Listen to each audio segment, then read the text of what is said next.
Olá, estamos começando mais uma edição do programa Ação Parlamentar. Hoje nosso convidado para um bate-papo é o deputado Sandro Locutor, líder do PPS aqui na Assembleia. O deputado Sandro Locutor está no segundo mandato no Legislativo Estadual.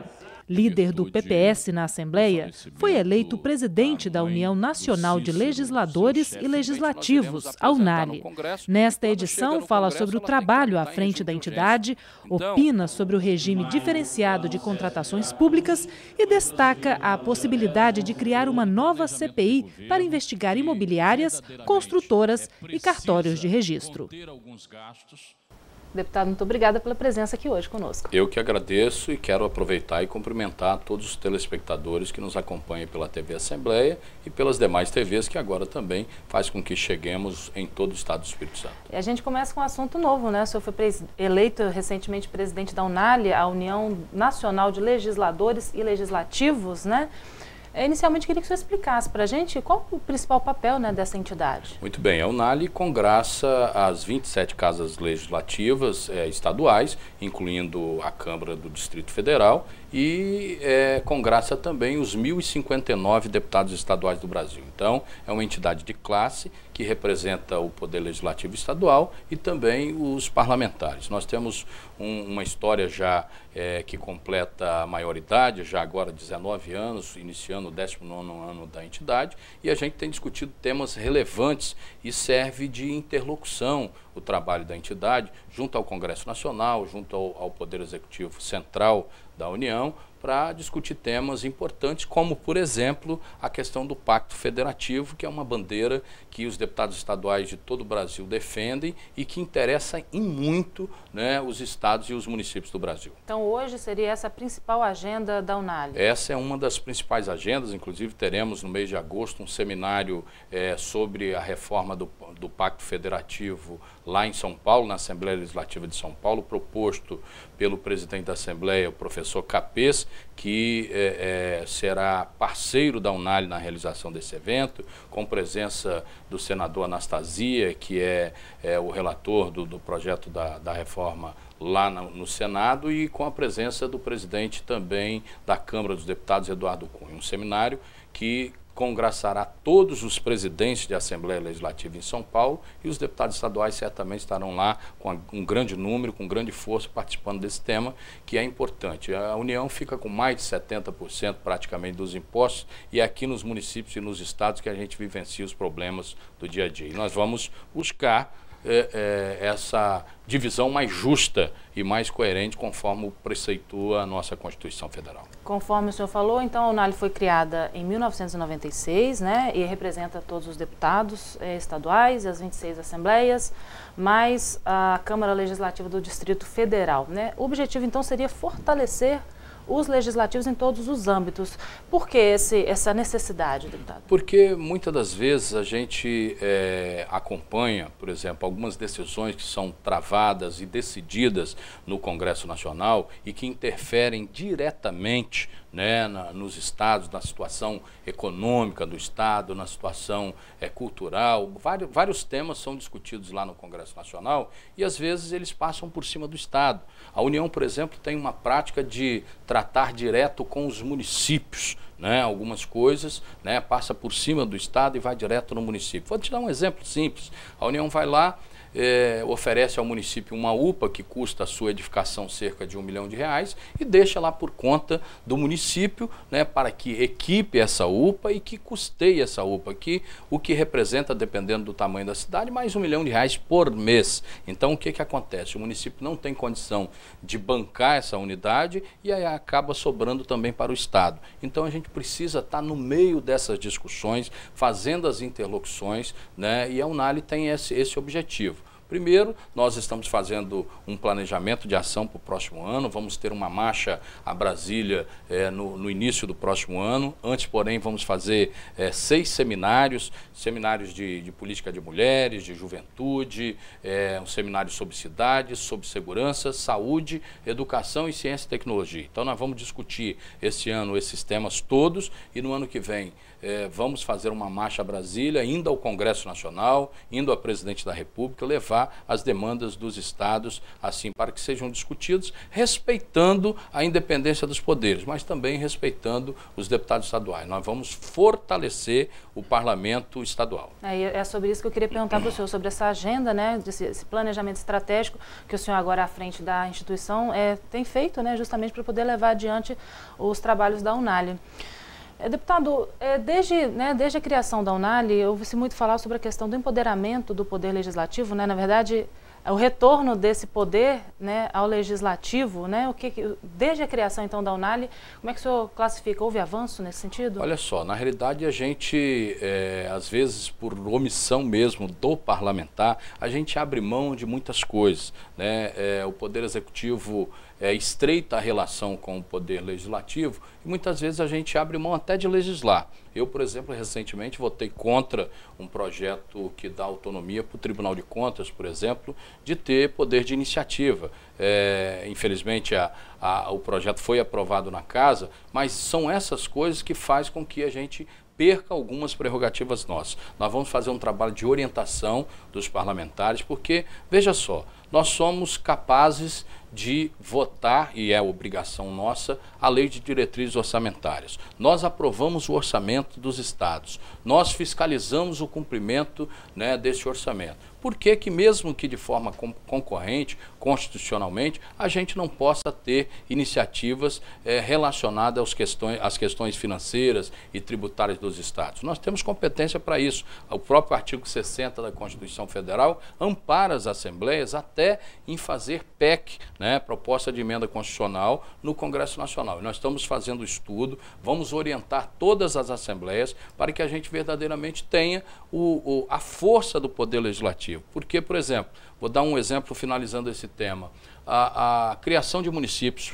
né, por exemplo, que é discutida lá de forma fria, num pacote de N municípios, um quantitativo que se decidir colocar para votação, mas quem conhece a realidade financeira, estrutural, organizacional dos municípios e daquela região que almeja tornar-se município, são os deputados estaduais, é o governo local, né, são os municípios que sabem realmente se tem a condição de desmembramento. Às vezes, de uma forma fria, discutida lá no Congresso Nacional, se cria um município e que ele vai ter uma dificuldade terrível de se autossustentar e o Estado vai ficar encarregado de algumas outras mazelas que, porventura, certamente surgirão no município que não tem condição de se autossustentar. Bom, deputado, aproveitar que a gente ainda está falando sobre a UNALI, né? O senhor tem se pronunciado aí sobre uma das pautas do cenário nacional, que é sobre o regime diferenciado de contratações, né? Uma legislação federal criada para melhorar a eficiência nas contratações públicas com uma nova modalidade de licitação. O foco inicial, só para a gente exemplificar, antes do senhor responder, era a contratação de obras para a Copa do Mundo, que já aconteceu, a Copa das Confederações e os Jogos Olímpicos de 2016. No entanto, essa medida, né, que já é lei, já sofreu algumas emendas para abarcar outras áreas, como o PAC, né, o Programa de Aceleração do Crescimento, e a segurança pública. A inclusão da área da saúde, deputado, nessa nova modalidade de licitação é um ponto defendido pela UNALI. Por quê? Perfeitamente. Isso é uma ideia minha. Recentemente foi aprovado na área de segurança, não só o RDC para edificações, também para ações de segurança. Quando você abre para ações de segurança, você pode ali estar contratando viaturas, você pode estar qualificando melhor os seus policiais, seus agentes de segurança pública. E na saúde, o RDC ele só é permitido para edificações. Poxa, se nós tivemos uma facilitação para compras e aquisições e construções desses fantasmas que são os estádios construídos para a Copa do Mundo, nós temos, com todo respeito a alguns estados da federação, que o futebol é insignificante. Nós não temos times sequer na segunda divisão e foram lá e construíram arenas gigantescas que estão lá ociosas, com uma manutenção caríssima, o Estado não sabe o que fazer com aquilo, né? E a gente facilitou e jogou dinheiro nisso, facilitando inclusive aí o desvio da Lei 8666, que é de licitações, facilitando assim a compra. Então, por que não na saúde, já que abriu-se para a segurança, que é outro tema importante e urgente, a questão de ações de segurança, por que não para a saúde também não abrirmos o RDC para a compra de equipamentos e principalmente aqueles medicamentos de uso contínuo das pessoas que necessitam. Muitas vezes as pessoas são obrigadas a ingressar na justiça para fazer valer o seu direito constitucional de ter acesso à saúde, de ter acesso a um leito, de ter acesso a um exame, por exemplo, de mamografia, que o câncer de mama, infelizmente ainda, apesar de muitas campanhas, é um dos que mais matam as mulheres no Brasil. E muitas das vezes no SUS a pessoa demora 45, 50, 60, 90 dias, 6 meses para fazer um exame. Então o que a Unali vai defender, através da minha presidência, uma postura minha, do deputado Sandro Locutor, é que o RDC seja estendido para a compra de equipamentos, principalmente aparelhos para exames mais especiais, mais urgentes, né? E que isso também possa ser estendido ao usuário de medicamento contínuo. Muitas das vezes a pessoa vai ao CRE, por exemplo, metropolitano aqui, e não tem o remédio, que é um remédio importado, necessita de toda uma burocracia. E com o RDC isso também facilitaria. O cidadão não precisa perder tempo e atolar o Poder Judiciário com ações que não deveriam acontecer. Quer dizer, além de não ter a eficácia do princípio da eficiência de atender à saúde, que é um preceito constitucional do cidadão, né, ainda você acaba por atolar o Poder Judiciário com ações que não deveriam acontecer. Então é uma defesa importante que a gente vai travar junto com o Congresso Nacional e com a Presidente da República. Só para a gente finalizar esse assunto, deputado, o RDC, né, o regime diferenciado de contratação, ele torna mais célere, né? Mais célere, mais rápido e deixa de lado algumas burocracias. Claro. A gente vai fazer um breve intervalo, a gente volta já já e você que está em casa não saia daí. O Ação Parlamentar volta já. De volta com o segundo bloco do programa Ação Parlamentar, hoje entrevistando o deputado estadual Sandro Locutor, do PPS. Deputado, então agora a gente vai falar sobre defesa do consumidor. O senhor é autor de um projeto de lei que está em análise ainda nas comissões permanentes aqui da Assembleia, que obriga o nome do corretor de imóveis em contratos de compra, né, de imóvel. É uma forma de definir, deputado, responsabilidades às pessoas, né, que fazem essa transação? Certamente. Muitas das vezes o consumidor tem a economia da sua vida toda destinada à compra de um imóvel. Um apartamento, um imóvel comercial ou até mesmo salas ou espaço para aluguel, né?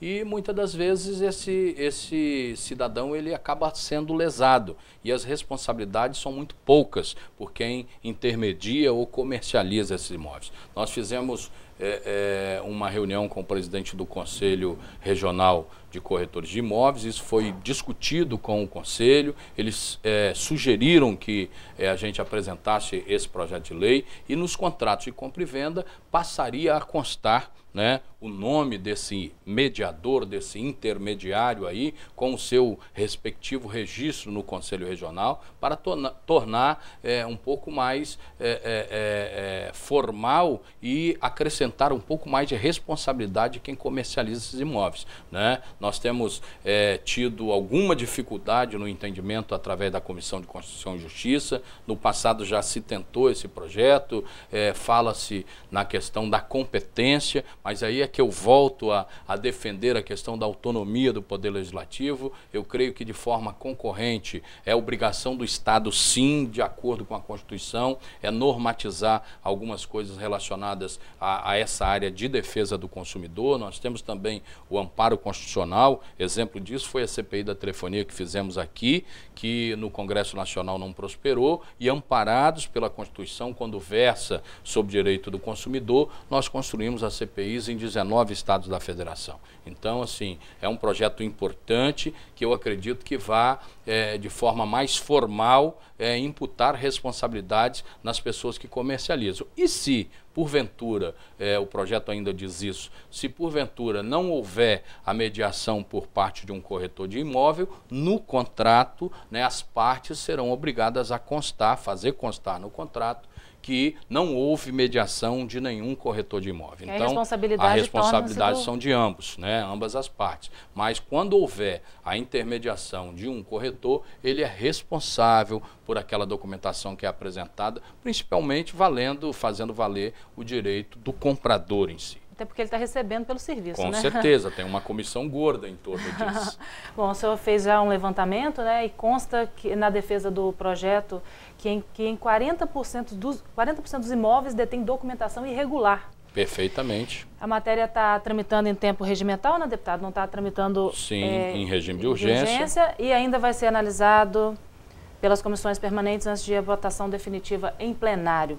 Pois é, esse tema eu queria até, se você me permitir, claro, acrescentar, né, que a gente tem recebido muita demanda disso. Muita demanda. As pessoas, na realidade, eles são posseiros na maioria dos seus imóveis, dos seus terrenos, né? Eu, inclusive, presido aqui na Assembleia a Frente Parlamentar de Regularização Fundiária em Áreas Urbanas. Fiz um contato com o deputado Givaldo, deputado federal Givaldo Vieira, que é presidente da frente a nível nacional. Vamos fazer, inclusive, ações aqui na Assembleia Legislativa para também ajudar no auxílio dessa reorganização em áreas urbanas, desses imóveis que as pessoas são posseiros, mas esta compra e venda, que às vezes ocorre de forma irregular, já tem um outro âmbito de responsabilidade civil. E aí a ideia de colocar no contrato o corretor é para que verdadeiramente tenha um pouco mais de segurança na compra o cidadão quando a efetuar. E isso tem feito um desdobramento para uma ideia que eu estou tendo e que eu tenho muita denúncia para instaurarmos uma CPI relacionada ao segmento de imóveis. Seria uma CPI das imobiliárias, construtoras, incorporadoras e cartórios de registro, não é isso, deputado? Perfeitamente. O senhor já está fazendo um levantamento, então, né? Já estou fazendo um levantamento, isso se baseou, eu presidia a Comissão de Defesa do Consumidor na legislatura anterior, hoje eu sou vice-presidente, o deputado Gilcinho Lopes é o presidente da Comissão de Defesa do Consumidor. Nós fizemos algumas audiências relacionadas a esse tema de loteamentos clandestinos, de loteamentos irregulares, né? Nós temos uma situação de um condomínio em Guarapari, de regiões aqui em Vila Velha, como no Vale do Sol, naquela região, que as imobiliárias vendem os imóveis, o cartório vai lá, registra um recibo de compra e venda, daí a pouco esse imóvel é vendido para 3, 4 pessoas e as pessoas daqui a pouco estão se degladiando na justiça. Muitas vezes alguma máfia nesse setor age com violência com essas pessoas que compraram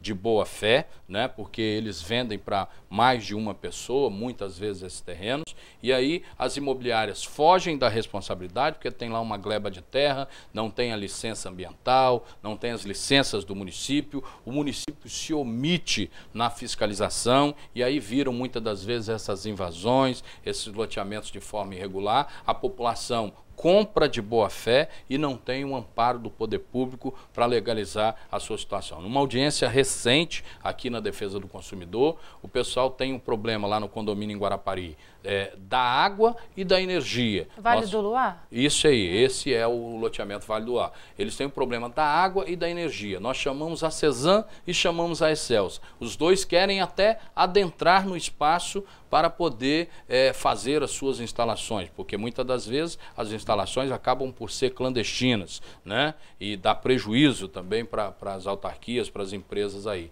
Porém, eles não têm autorização para adentrar o espaço, porque o município não regularizou o loteamento, quem vendeu os imóveis não tem as licenças, não se tem a autorização para as empresas entrar e o cidadão acaba penalizado. Juntou suas economias, comprou um imóvel e muitas vezes não consegue ser dono do que de fato é seu. E outra coisa, e dentro dessa ideia da CPI, é porque a gente tem inúmeras denúncias também nos PROCONs. Eu fiz um pedido de informação a todos os PROCONs do Estado, os municipais e o PROCON estadual, sobre denúncia de irregularidades nas incorporadoras, nas construtoras e incorporadoras. Primeiro, que eles te cobram taxas abusivas extras ao seu contrato. Na hora que você compra, efetua a compra, é uma mil maravilhas, eles te seduzem, te mostram um apartamento todo montado, né? E na hora da entrega ele vem com danos estruturais, não te entregam o que você comprou, você acaba comprando gato por lebre, eles querem te cobrar taxa, por exemplo, de condomínio, sem o imóvel ter o habite-se, por exemplo, que é constitucional e é de forma legal, só se cobra condomínio quando se tem um habite daquele imóvel, e várias taxas extras são incluídas nisso. Então, estou fazendo um levantamento e vou preparar a instalação de uma CPI para apurar essas responsabilidades, porque chega do consumidor ser lesado, chega de, num momento de crise ainda que estamos passando, o cidadão perder um pouco das suas economias na busca de um lugar para se morar. Ok, vamos acompanhar então, deputado. Falar sobre o meio ambiente, que é um tema que o senhor, desde a legislatura passada, o senhor defende, o senhor abraçou esse tema como um desafio aí para o senhor, porque falar de meio ambiente, não tem como a gente não pensar em desafio. A produção de energia renovável, deputado, tem sido bastante discutida no mundo todo e apontada como uma solução para o futuro. As fontes primárias de energia podem não durar para sempre. Então, nesse sentido, o senhor enviou uma indicação ao governo do estado para justamente incentivar a produção e o consumo de energia de fontes renováveis. Qual a sugestão do senhor nesse sentido, deputado? Porque assim, a gente encontra aí umas barreiras, principalmente quando se trata de investimento para poder manter uma estrutura de energia renovável, que não é barato. Certamente, mas por exemplo, a gente tem a energia eólica, por exemplo. Sim. Nós temos um mar excepcional, uma região de litoral excepcional que tem assim aptidão para essa energia eólica, que a minha indicação ao governo foi para que enveredasse estudos para instalar isso. A gente tem algumas regiões do país que começam a instalar, por exemplo, a energia eólica. Nós temos a questão da energia solar, que nos é dada aí de graça. Eu acho que, por exemplo, alguns municípios estão fazendo, o município de Viana parece que já está fazendo uma casa verde, por exemplo, que você utiliza a luz solar. Eu tenho também conhecimento, o município de Itapemirim estava fazendo um estudo, inclusive com uma empresa, se eu não me engano, da Itália, para colocar todos os prédios públicos do município de Itapemirim, por exemplo, com energia solar. E aí os cálculos que eram feitos davam conta de que ainda, atendendo aos prédios públicos, eles teriam para disponibilizar, sobra de energia para disponibilizar. Então, precisa realmente o governo se dedicar sobre isso. Vale o investimento porque o retorno vale vem depois, o investimento porque o retorno é muito grande. Então, por exemplo, nós vemos, inclusive na UNALI, nós vamos fazer uma visita ao Parlamento Europeu e um dos temas que nós estamos tratando é justamente energias renováveis. Nós devemos fazer uma visita que, além do Brasil, a Alemanha, a França, a Itália, a Espanha, a Inglaterra e a Dinamarca são os países de referência de energias renováveis. E nós, nessa viagem ao Parlamento Europeu, nós vamos escolher um desses países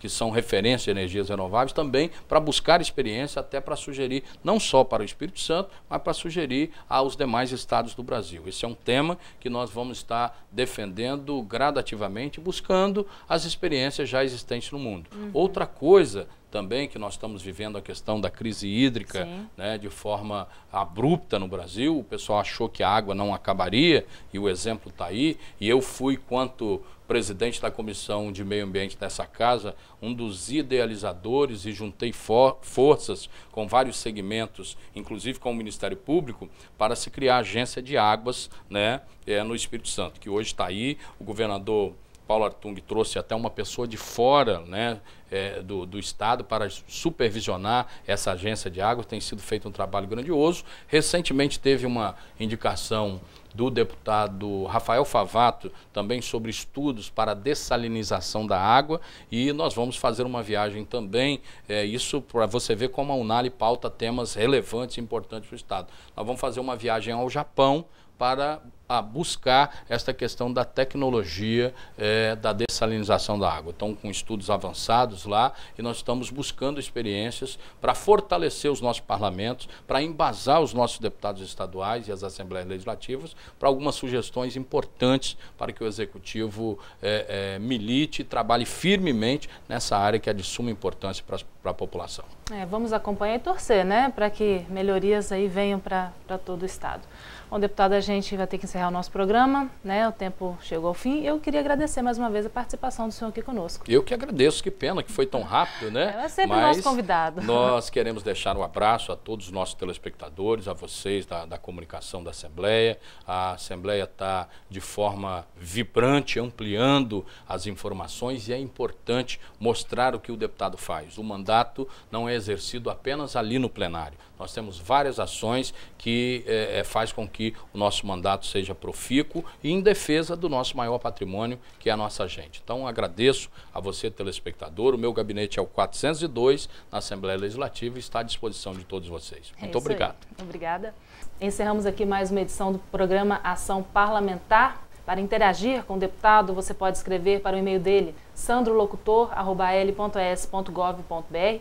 Você também pode acompanhar outras medidas apresentadas pelo deputado por meio do nosso site oficial ou de segunda a sexta nas edições inéditas do jornal Panorama. Muito obrigada pela companhia de sempre e eu te espero em nossa próxima edição. Até lá!